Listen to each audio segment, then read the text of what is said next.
The biggest myth about cake decorating is that you need to be a cake decorator in order to make your cakes look professional. The truth is, you only need a few specific tools and some good tips, and you'll be able to make a pro-style cake in no time at all. In this video, I'm sharing 9 game-changing tips that will help you achieve the bakery-made look without the bakery-made price.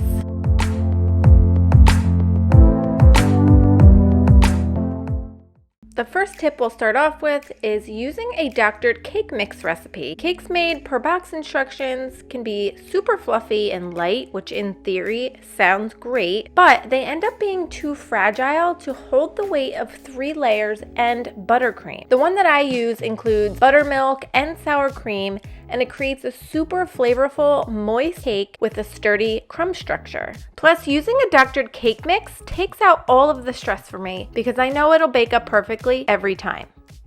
My favorite tip for making cakes look professional is using 6-inch cake pans. Many people use the classic 9-inch pans, which bake up 2 large, thin layers, but by using 3 6-inch pans, you use the same amount of batter and it creates a beautiful, tall 3-layer cake and immediately gives you a bakery-made look.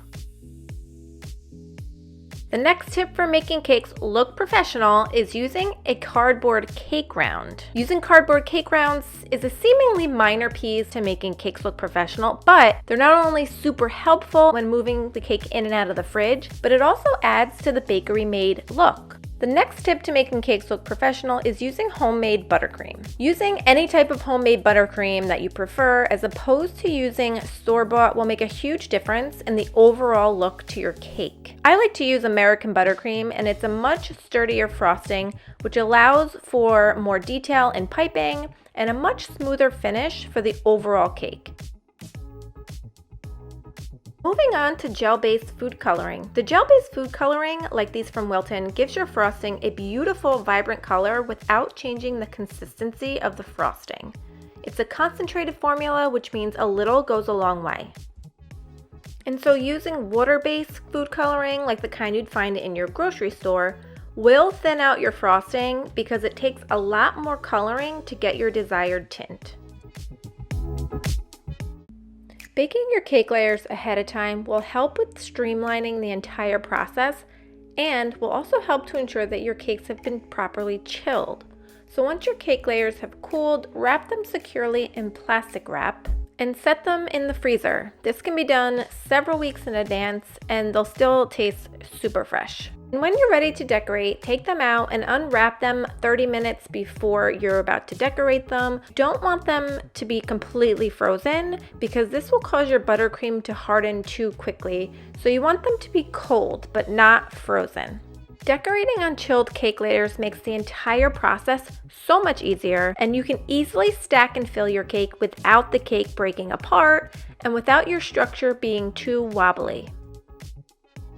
Moving on to number 7 is adding cake top swirls. Adding swirls to the top of a cake is a great way to make your cakes look bakery made. They do take some practice to get right, but it won't be long until you've mastered them. So I'm going to share a few tips to help move you along. To start your swirl using a 1M piping tip, start about an inch in from the edge of the cake. Remember that you'll be swinging the frosting around in a circle, so you'll need enough space so that your swirl doesn't fall off. So to keep the swirls as uniform as possible, I like to apply them in a pattern. And using the clock as a guide, I do them at 12 o'clock, 6 o'clock, 3 o'clock, and 9 o'clock. And then I work to fill in from there. Depending on how big you've made your swirls, you will add 1 to 2 swirls in between each.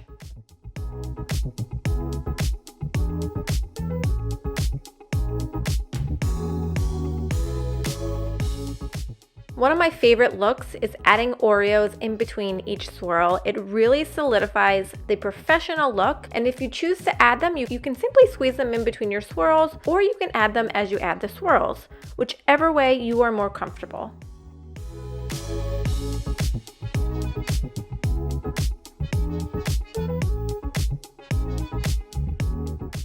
Moving on to tip number 8 is using a Deluxe sprinkle blend. If you ask me, sprinkles are an essential component to making cakes look professionally done. But not just any sprinkles, I'm talking about a Deluxe sprinkle blend with a beautiful palette of colors different sizes and shapes, and even some metallic pieces to make the blend pop. I've personally seen many of my own cakes transform once I've added these kinds of sprinkles. There are so many great sprinkle companies to choose from, and they make quality sprinkles, and when applied to your cake or cupcake, makes it look super professional. Using toppers is my favorite way to tie a theme together and make my cakes and cupcakes look professional. So for these dinosaur cupcakes, I simply piped green frosting, topped with a pretty green and blue sprinkle mix, and then used dinosaur confetti pieces from Party City as the toppers.